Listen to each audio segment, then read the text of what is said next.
The key to success with transplants, like getting those little carrot seeds to germinate, is to keep them moist. And that's why I always carry a watering can and make sure that before I put my little transplants in the soil, whether they're in soil blocks or pots, I get them as wet as I can. That's because once they get put in the ground, this gives them enough moisture to allow them to grow roots out into the soil even if it doesn't rain for a while. Of course, if you can irrigate right after you transplant, so much the better. Now I'm about to put these celery plants in and finish out this bed. In order to put these celery in at the proper spacing, I make a lot of little rigs like this. This happens to allow me to space 3 rows in this 30-inch bed with the plants 12 inches apart. And if I just press this into the soil at the proper distance from the last one, line up this edge I made with the string, set it in there, the spaces are marked right where I want to put these transplants.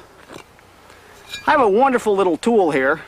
This is designed specifically for transplanting. Keeps my wrist from working too hard, allows me to just poke it in and make a hole. Don't think too much. Just you want to make sure that you get the top of the ball they're growing in or the top of the soil that was at the top of the pot just slightly underneath the ground when you put them in.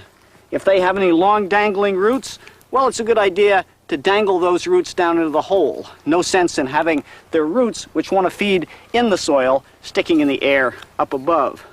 Yeah, get those roots right down in there. And that's basically all there is to transplanting. Keep them moist, get them in the soil nicely at the right spacing where they'll grow well, and you'll have a great crop. If you think this tool is interesting, come on over with me to the tomatoes and I'll show you another fascinating tool I use for transplanting. Eliot, here are the last of the tomato plants. Oh, that's great. Barbara would probably never allow anything as crude as this post hole digger in the flower garden, but I love it for digging holes for large transplants in the vegetable garden.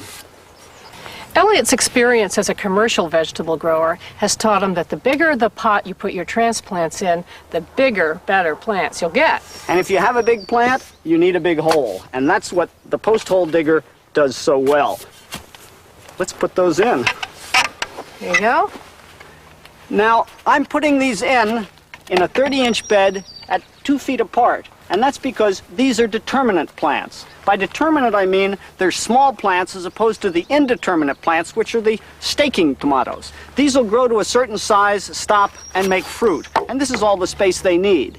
Now, if we were bothered by the fruit lying on the ground, we've never had any problem with it, we could put cages around here and grow them up cages. But basically, this works well for us.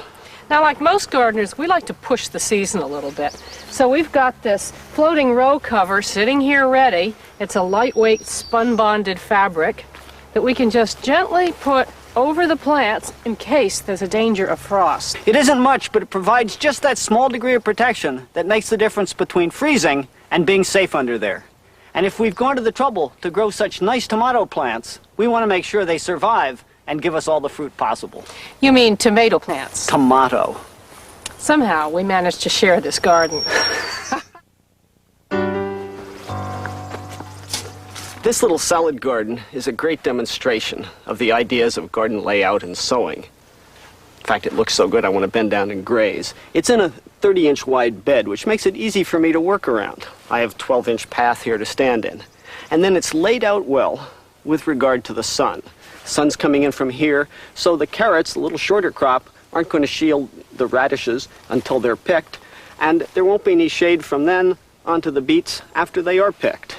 The spinach will be harvested, and it won't shade the arugula on the back side. Now, this is great variety and wonderful salad, but it has other uses. These 5 crops help me avoid pest and disease problems, because I don't have a monoculture. I have what you might call a multiculture, all sorts of variety in here. And variety is one of the keys to success when you're gardening naturally. The other thing all these plants do together is prevent weeds because their leaves grow so closely. For example, this little bed back here was planted just 2 weeks later than this one. In fact, I plant one of these every 2 weeks in order to keep the progression going. And you can see then how quickly the leaves fill in. Once the leaves fill in, there's no sun down onto the soil, and you don't get any more weed growth. Just a little weeding when it starts, and this sort of crowded planting is very effective at preventing any more weeds. Now, all these guys are going to grow and grow big, and this close spacing is going to be too close once they get big. But that's no problem, because the carrots are slow growers, the beets are fast growers, and I'm going to have picked these beautiful red radishes, taken them back and eaten them. In fact, that's the whole idea of it, before they ever begin to shade the beet row back here. The spinach, I'm going to do the same thing. I usually come in here with a little pair of clippers like this and clip out little in-between plants, take them back for the salad. Nothing better in a salad than young spinach like that. The same with clipping out little arugulas. And over the course of time, I'm slowly thinning this out, so by the time all the radishes are harvested, there's plenty of space between the carrots and the beets. By the time the spinach is harvested, the arugula can grow on the back side. This is the ideal salad garden. Young, tender, fresh, and indescribably delicious.